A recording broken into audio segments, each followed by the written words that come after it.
Ang kanang katawan sa kalibutan,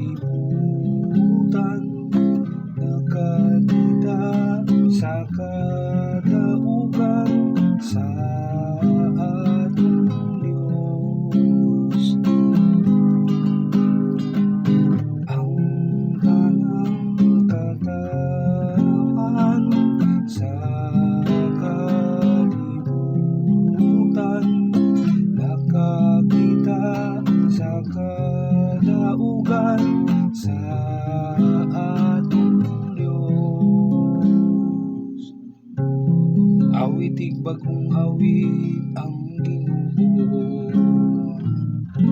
kay nagbuhat siya katingalahang mga butang. Pinagisayang gahong ug balaang kusog, nakabot niya ang kadaugan.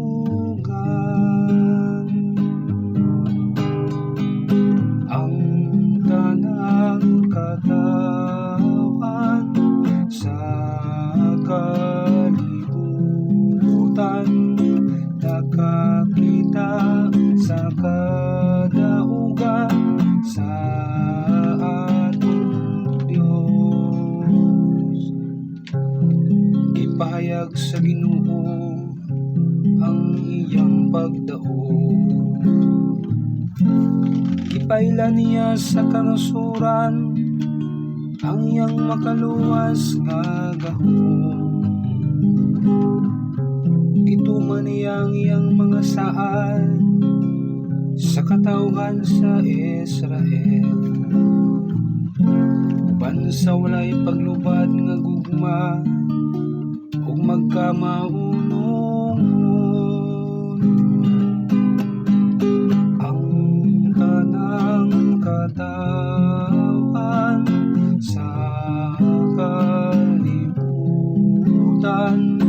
nakakita sa kadaugan sa ating Diyos. Daigang Ginoo, binuyogan sa mga alpa, pagtugtog ug huni diha sa mga alpa, bulhutang mga trumpeta ug mga budyon,